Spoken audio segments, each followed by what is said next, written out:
Les nouveaux territoires de la direction juridique, c'est un vrai sujet aujourd'hui. Les années 2010 seront certainement les années de l'essor et de l'éclosion d'un nouveau type de directeur juridique et de juriste. Pourquoi? Parce que l'entreprise évolue, les attentes évoluent, le rôle du tandem juriste-avocat et la tension qui existe, la tension positive qui existe entre les deux exercices de cette même profession évolue aussi. Donc quels sont ces territoires nouvellement à la portée de la direction juridique?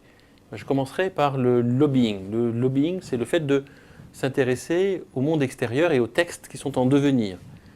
Voir aussi quel est le point de vue de l'entreprise et du monde de l'entreprise sur les textes qui seront les textes qui s'imposeront aux opérateurs demain ou après-demain. Et pour cela, qui mieux que le directeur juridique peut, dans sa capacité et sa connaissance des intérêts d'un secteur donné, aller porter le témoignage des intérêts de l'entreprise et le faire valoir devant les organisations professionnelles, devant les institutions et devant ceux qui sont à la base de la création du processus législatif.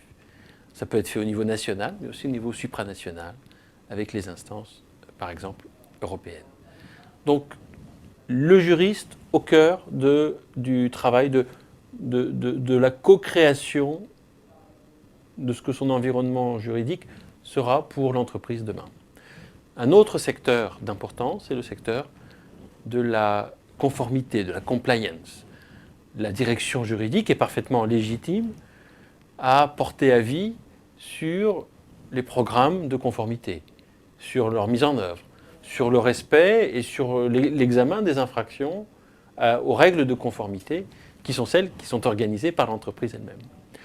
Lorsque le droit, la soft law, le droit qui est le droit souple qui est créé par l'entreprise, eh bien, c'est ce droit qui crée les valeurs de l'entreprise aussi, qui mieux que la direction juridique peut les mettre en œuvre, les rédiger, les mettre à jour, les interpréter quand c'est nécessaire et les faire appliquer aux côtés des autres directions comme la direction des ressources humaines et la direction financière.